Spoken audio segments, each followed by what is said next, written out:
Okay, J.D. Vance was back on the cable news circuit over the weekend. Personally, I'd like to see Trump send Vance out to do the cable news rounds every weekend. Just keep sending him until they refuse to take him anymore because he's constantly humiliating the news anchors. Vance is very, very good at this. And that's what led to this immediately iconic moment between Vance and CBS anchor Margaret Brennan on Sunday. Here they're talking about the refugee program and the lack of vetting that has historically accompanied these so-called refugees and asylum seekers who come to this country. Or at least Vance is talking about the lack of vetting. Margaret Brennan is insisting that they are being vetted. And that culminated in this great moment. Watch. Well, Margaret, I don't agree that all these immigrants or all these refugees have been properly vetted. In fact, we know that there are cases of people who allegedly were properly vetted and then were literally planning terrorist attacks on our country. That happened during the campaign, if you may remember. So clearly not all of these foreign nationals have been properly vetted. But there are 30,000 people in the pipeline, Afghan refugees. But my primary concern as the vice president, Margaret, is to look after the American people. And now that we know that we have vetting problems with a lot of these refugee programs, we absolutely cannot unleash thousands of unvetted people into our country. These people are vetted. Good. These people are vetted. Just like the guy who planned a terrorist attack in Oklahoma a few months ago, he was allegedly properly vetted, and many people in the media and the Democratic Party said that he was properly vetted. Clearly he wasn't. I don't want my children to share a neighborhood with people who are not properly vetted. And because I don't want it for my kids, I'm not going to force any other American citizens' kids to do that either. No, and that was a very particular case. It wasn't clear if he was radicalized when he got here or while he was living here. I don't really care, Margaret. I don't want that person in my country. And I think most Americans agree with me. So that line at the end there has already become a legendary meme. I don't really care, Margaret. It's kind of the frankly, my dear, I don't give a damn of this generation. And it is as simple as that. I don't care. I don't want that person in my country. That's it. But why do we want that person here? And the line is great. It becomes like a slogan, a banner that we can march under. I don't really care, Margaret. I don't want that person in this country. And what's great about it is because it represents two things. And the first is, I don't care, right? You could try to use emotional blackmail. You can do the guilt trip routine. You can call us bigots, whatever. We don't care. And this is why I've always said that the most powerful response to anyone on the left when they try to put a label on you, when you're making an argument and they respond by saying, well, if you think that makes you a xenophobe, a homophobe, whatever, racist. The most powerful way to respond is to look at them and say, I don't care that you think that of me. Okay? I understand that you think I'm a racist, sexist bigot. I don't care that you think that. It doesn't matter to me. Your opinion of me is irrelevant. And that it's a totally disarming response because the whole labeling tactic, the whole strategy depends on you caring about the labels they put on you, which is why for a very long time, this strategy was effective because people were, even on the right, were, many of them were terrified of being labeled, certain things.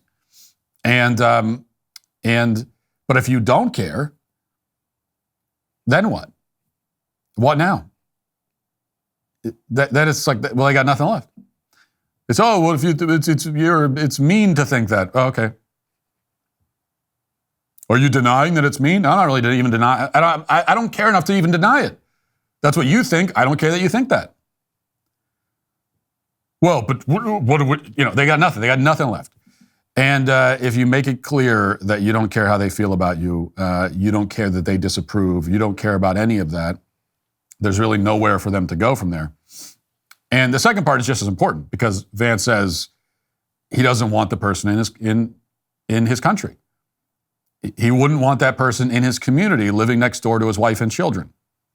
It's a really important point. This is something that a lot of us have said about politicians for a long time. Like we're the ones saying to the politicians that are facilitating the invasion of our country, we say, well, you wouldn't want your children living in a neighborhood with these people. to hear that now from the vice president, that exact same logic, where he's saying, yeah, you're right, I wouldn't want these people living with my children. And if I don't want them around my children, I'm not going to put them in anyone else's community, around anyone else's children. Like, that's exactly the kind of thinking that we need. And it really is as simple as that. That's how we should be thinking about this issue. When it comes to immigrants, refugees, asylum seekers, whatever we want to call them, and really all of these categories are now, like, they're indistinguishable. I mean, there's really no distinguishing, but every single illegal immigrant in the country, according to the left, would qualify as a refugee. Every single one. And they wouldn't even deny that. I mean, they would not look at any illegal immigrant and say, well, yeah, except for he's not a refugee. Except maybe if you had any illegal immigrants that from a predominantly white country, then maybe in that case they would say, well, it doesn't count. But for the most part, they would say these are all the same. So you take whatever we're talking about, immigrant, refugee, asylum seeker, the first and really only question we should be asking is, do we want these people in our country? Does it benefit us to have them in our country? We know it benefits them. That's not the question. The question is not, is it better for the Afghan national to be in our country than in Afghanistan? Well, sure, of course it is. Who wants to live in Afghanistan? That's not the point, though. The point is it better for our country for this person to be in it? Yes or no? The terrorist that Vance referred to in Oklahoma, that was an Afghan national who plotted to carry out an ISIS attack on Election Day. And Margaret says the guy was vetted. Vance's point is that clearly he wasn't vetted very well if the vetting process didn't pick up on the fact that he has heavy ISIS sympathies. So, he wasn't vetted well enough. And that's kind of the easy, obvious part, I think, that the vetting process is broken. It obviously isn't working. And we need to put a halt on the whole thing, as Trump has done, because it's not working. But then there's I think for some people anyway, maybe the more uncomfortable question, which is this: why are we importing people from Afghanistan into this country at all? Does it benefit us? Does it make our country stronger and safer? Does it help our communities to thrive if we bring in a bunch of Afghans? Does it? It's not even a rhetorical question. I would invite anyone on the left to answer it. Does it make America a stronger, safer, better country to bring in a bunch of Afghans? Like, what, is it a net? What is the net positive? What's the net positive? Throwing open the doors and saying, yeah, anyone from Afghanistan can come. What's the net? What exactly is the net positive? If we had never allowed that, if we had shut the door and locked it and said, nope, we're not letting any of them in what ways would this country be a worse place?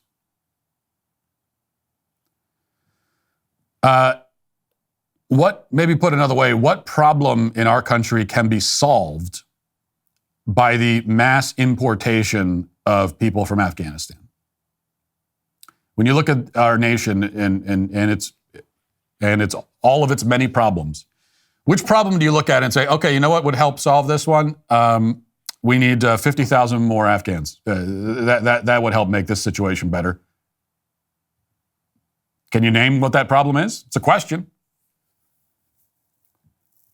And I would challenge anyone on the left to actually answer it. Here's another question that nobody on the left will want to answer out loud. And again, it's just a question. But it's a thought experiment, let's just say. You're moving to a new community, okay? You have two options in this thought experiment, just a hypothetical. Let's say you have two options. The only information you have is this. One community is 20% comprised of Afghan nationals recently imported from a war-torn, third world, terrorist-infested hellhole. And the other community is 0% comprised of such people. You have no other information. Which community do you choose? Is there any single human being in the country that would say, oh, wow, yeah, well, I got it. Oh, the one that's 20% Afghans that just came here from the terrorist-infested country? Yeah, well, I want to live there. Yeah, I got to move my kids into that neighborhood for sure. Would any person say that? Would any single person say that? No, none of us would. Literally not a single one of us would say that. We would all say, okay, well, I don't know what's going on in this other community, but I guess I'll go with that one. Because the one thing I know about this community over here is is not very appealing to me. And that tells us that importing Afghans is not about making America stronger. It's about helping Afghanistan. But we should not be helping Afghanistan at the expense of our country and our people. That is the disconnect for the left. And everything that I'm saying right now, it's like it has become over the decades, everything that I'm saying about this, everything that Vance has just said, it has become like unspeakable and provocative. And how could you say that? I mean, what do you mean? You'd prefer not to live in a community that with a heavy presence of imported third world refugees from a country that is overrun by terrorists who hate this country. How could you say that? It has these kinds of statements have been treated that way, even though they're so obvious, basic common sense. Everyone agrees with it. It's one of those things, and we've gotten used to this dynamic where there could be a statement that everyone agrees with, and yet even some of the people who agree with it like cringe when they hear it out loud. It's crazy. It's a crazy dynamic. But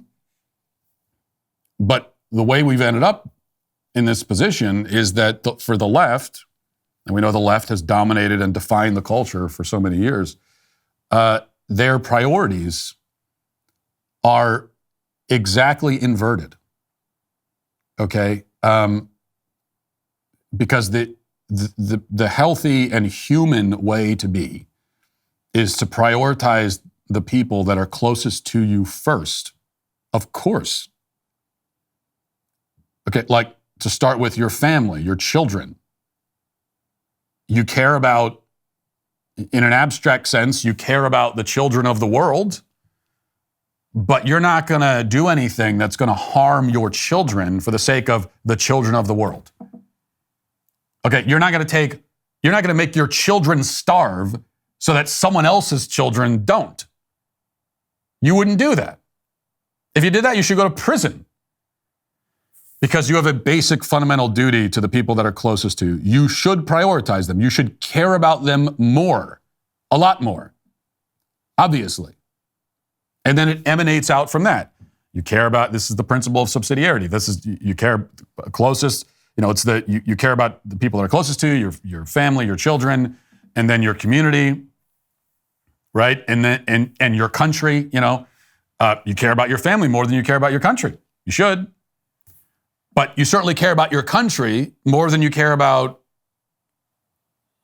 a country 8,000 miles away that you've never been to. And this is the way that it is naturally supposed to work. It's a principle that up until recently never even had to be articulated out loud because it was just so natural and automatic that you didn't have to think about it or talk about it. But as I said, the left has inverted that.